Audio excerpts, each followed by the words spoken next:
여러분 안녕하십니까? 정관용입니다. 7선 국회의원을 지낸 고 이해찬 전 국무총리가 오늘 영면에 들었습니다. 오늘 오전 국회의원회관에서 진행된 고 이 전 국무총리의 연결식에 민주당 주요 인사들을 비롯해 이재명 대통령 내외도 찾았는데요. 상주 역할을 맡은 김민석 총리와 정청래 대표가 나란히 조문객을 맞으면서 차기 당권 경쟁이 시작됐다는 분석도 나오고 있죠. 관련한 이야기 오늘 2부 거두절미 각설하고 시간에 이야기 나눠보고요. 1부에서는 정관용의 시사본부 신년기획 2026 대한민국 지방선거 대전망 오늘 그 마지막 시간으로 제주 지역 분석하고요. 그리고 다가오는 지방선거의 전국적 쟁점들 전망해 보겠습니다.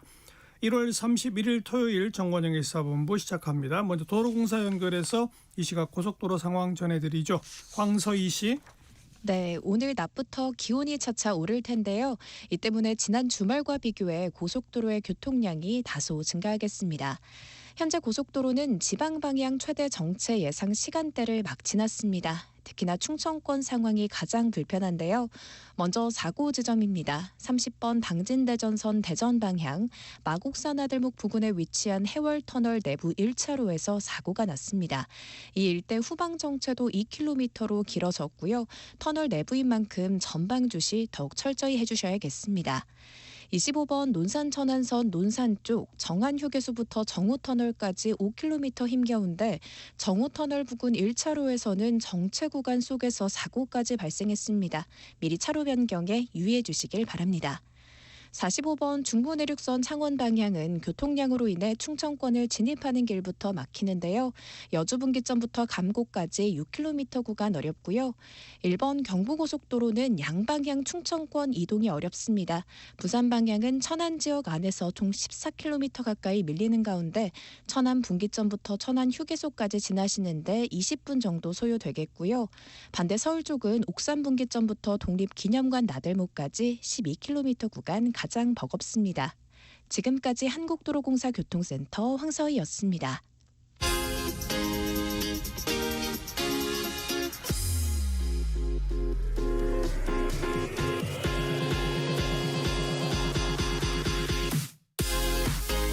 대한민국 시사의 중심 토요일 일요일 낮 12시 10분 KBS 1라디오 정관용의 시사본부. 뉴스펀치 1, 2, 3 KBS의 이윤우 기자 나와 있습니다. 어서 오세요. 네, 안녕하세요. 첫 번째 뉴스펀치 뭡니까? 네, 국민의힘 한동훈 전 대표 제명 당내 갈등 극단화입니다. 네, 제명 최종 결정된 거죠? 맞습니다. 앞서 국민의힘 윤리위원회가 이른바 이 당원 게시판 논란과 관련해 한동훈 전 대표에 대해 이 최고 수준 징계인 제명 처분을 내렸는데요. 이제 당 최고 의사결정기구인 최고위원회에서 의결만 앞두고 있는 상황이었거든요. 그렇죠. 그런데 이제 그동안은 장동혁 대표가 이제 여당 상대로 단식을 진행을 하고 있었고, 또 한동훈 전 대표의 이 재심 신청 기간이 남아 있으면서 최고위 의결이 계속 미뤄지다가 지난 29일 목요일에 결국 제명 징계안이 최고위에서 의결된 겁니다.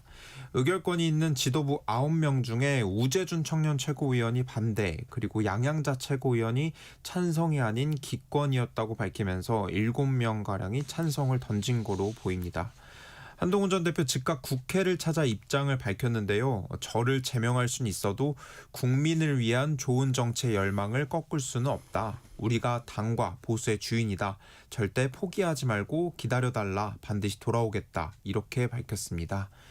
이제 한동훈 전 대표 제명으로 일부 지지자들이 좀 당을 떠나지 않겠냐 이런 관측이 나오면서 우선은 당에 남아달라는 메시지를 보낸 거로 보이고요. 네. 향후 한 전 대표는 법원에 효력정지 가처분 신청을 하는 방안도 검토할 거로 예상이 되는 상황입니다. 제명됐으니까 이번 지방선거나 보궐선거에 국민의힘으로 못 나가는 거죠? 네, 이제 우선 국민의힘 후보로는 불가능하게 된 건데요. 제명이 되면 향후 5년간 별도의 최고위 의결 없이는 재입당이 불가능합니다. 이제 6월에 지방선거, 재보궐선거 이제 넉 달 앞두고 있고, 이제 지방선거는 물론 이제 사실 그 뒤에 있을 2028년 총선 그리고 2030년 대선도 이 5년 내 선거니까 이 국민의힘 후보로는 당분간 출마가 어려운 겁니다. 네. 그럼 이제 남은 선택지가 이 무소속 출마 가능성이거든요. 그래서 정치권에서는 계속 한동훈 후보가 그래도 이번 6월 재보궐에 좀 무소속으로 출마하지 않겠냐 이런 관측들은 계속 나오고 있습니다. 당내 반발이 강력하죠? 네, 우선 친한계 의원들을 중심으로 반발이 강한 상황입니다. 친한계 의원 16명이 성명을 통해서 이 장동혁 지도부에 대해 즉각 사퇴하라고 요구했고요. 이번 결정에 대해서 심각한 해당 행위다. 의원들은 받아들일 수 없다. 장 대표가 개인적 이익을 위해서 당을 반헌법적, 비민주적으로 몰아갔다면서 이 책임지고 물러나라고 촉구를 했습니다. 네. 오세훈 서울시장 역시 장동혁 대표가 이 당을 자멸의 길로 몰아넣었다. 국민께 사랑받고자 하는 정당이라면 결코 있을 수 없는 결정이라고 비판을 했어요. 이제 그러면서 오 시장 역시 장 대표에 대한 사퇴를 요구했는데, 오 시장은 무엇보다 이번 지방선거의 주요 주자 후보잖아요. 그렇죠. 그래서 이번 한 전 대표의 제명이 결국 사실상 이 중도층 표심에 영향을 좀 크게 미치지 않겠냐 이런 우려 분석을 했던 것 같습니다. 국민의힘 내홍이 절정을 향하고 있어요. 네, 뭐 내용이 이제 시작된 지는 꽤 기간이 됐는데 이번에 당내 계파 갈등이 사실상 길어지면서 좀 주말까지 계속 내용 좀 어수선한 분위기가 이어지고 있습니다. 친한계 쪽에서는 계속 지도부 사퇴를 촉구하고 있는 상황이고요. 장동혁 대표는 이제 지방선거 대비에 나서야 한다면서 좀 외면하는 분위기를 보이고 있어요. 그러면서 당내 일부 의원들은 이 사안 논의를 위해서 뭐 의원총회 소집을 요구를 하고 있고, 또 한 전 대표 제명에 대해서는 이 최고위 소속인 송원석 원내대표 역시 찬성표를 던진 거잖아요. 네. 그래서 이제 원내대표 역시 대표 자격이 없는 거 아니냐, 사퇴해야 된다 이런 메시지도 내고 있습니다. 국민의힘 소장파 모임인 대안과 미래에서도 이번 제명 결정을 놓고 당의 분열을 초래하고 외연 확장의 장벽이 됐다고 평가했고요. 그리고 소장파 대표 의원인 이전 지도부인 김용태 전 비상대책위원장의 경우 이번 논란과 관련해 현 지도 체제로 지방선거 치를 수 있을지 의원들 사이에서 고민이 크다 이런 이야기를 했습니다. 이 6월 지방선거를 당장 앞두고 있는 만큼 이 장동혁 대표의 재신임 여부를 묻는 당원 투표를 해서 이 현 지도 체제로 계속 갈지 좀 물어보는 작업이 필요하지 않겠냐 이렇게 좀 구체적으로 제안을 하기도 했고요. 네. 그러니까 이 장동혁 대표의 한동훈 전 대표 제명 결정을 놓고 논란이 계속 커지고 있으니까 좀 어떤 장 대표의 정치적 결단이 필요하다는 해법을 제시하는 거로 보입니다. 오늘 국회 앞에서 한동훈 전 대표 지지자들 집회도 예정돼 있다고요? 네, 한 전 대표 지지자들이 이제 몇 시간 뒤에 오후 2시부터 국회 앞에서 대규모 장외 집회를 예고를 했습니다. 결국 한 전 대표의 제명에 반발하는 집회인데 지난 주말에도 집회가 있었어요. 당시 주최 측 추산으로는 약 3만 명 가까운 지지자들이 모였다 이렇게 설명을 했는데, 이 당내 계파 간의 갈등이 결국 좀 보수 지지층 간의 갈등으로까지 번지는 그런 양상입니다. 네. 두 번째 뉴스펀치 뭡니까? 네, 두 번째 김건희 여사 1심에서 징역 1년 8개월 선고입니다. 네.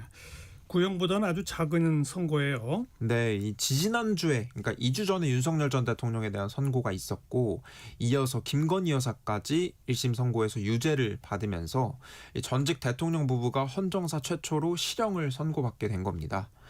다만 특검이 구형했던 징역 15년에 비하면 말씀하신 대로 이 1년 8개월이라는 선고가 굉장히 좀 차이가 있었어요. 네. 1심 재판부가 유죄로 인정한 부분이 좀 굉장히 좁았기 때문인데, 유죄로 인정한 부분이 통일교 금품 수수 의혹 부분입니다. 이 통일교로부터 샤넬 가방, 그라프 목걸이를 받았다는 것에 대해서 이 대가성을 인정한다면서 알선수재 범행으로 재판부가 판단을 한 겁니다. 당시 이제 통일교의 현안에 대해서 정부의 지지와 교육부 장관 예방 등을 청탁했다는 부분 등을 근거로 놓고 이건 대가성이 있는 금품이었다 이렇게 판단을 했고요. 예. 반면에 이제 유죄가 아닌 무죄로 판단한 부분은 이 핵심 의혹으로 제기됐던 명태균 여론조사 관련 의혹, 그리고 도이치모터스 주가 조작 의혹이 모두 무죄로 판단됐습니다. 특히 도이치모터스 주가 조작 사건 같은 경우에는 검찰에서도 이전에 무혐의 처분을 내린 적이 있는 사건이었거든요. 이제 그걸 다시 이번 특검팀이 시세 조종 공모 혐의로 이제 수사를 하면서 재판에 결국 넘긴 건데, 재판부가 또다시 김건희 여사가 시세 조종 세력과 공동정범이라고 단정할 수 없다 이렇게 판단했습니다. 그러니까 김건희 여사가 실제 시세 조종에서 어떤 역할을 했는지 구체적으로 입증된 게 없다는 설명이고요. 그리고 명태균 여론조사 의혹 같은 경우도 2021년에 국민의힘 대선 후보 경선 당시에 김 여사가 이 명태균 씨에게 여론조사를 대가로 김영선 전 의원의 공천을 약속했다 이런 의혹인데요. 이 과거에 윤석열 전 대통령과 명태균 씨와의 통화에서 김영선이를 좀 해줘라 그랬는데 당에서 말이 많다 이런 식의 통화 내용이 공개돼서 논란이 되기도 했었던 건입니다. 그렇죠. 그런데 이제 재판부가 여론조사를 대가로 김영선 전 의원의 공천을 약속했다고 보기는 어렵다 이렇게 판단을 했고요. 그리고 명 씨가 여론조사를 하면서 윤 전 대통령 부부로부터 어떤 구체적인 지시를 받거나 계약을 따로 맺지 않았던 점 등을 근거로 판단했습니다. 이제 명태균 씨 관련 의혹은 윤 전 대통령도 같은 혐의로 공범으로 이제 별도 재판이 진행 중이거든요. 그래서 이번 판결이 사실상 해당 재판에도 영향을 미칠 거로 이제 보입니다. 네. 마지막 세 번째 뉴스펀치 뭡니까? 네, 세 번째 트럼프 대통령 한국 상호관세 25% 기습 인상 발표입니다. 트럼프 대통령이 SNS를 통해서 깜짝 발표했죠?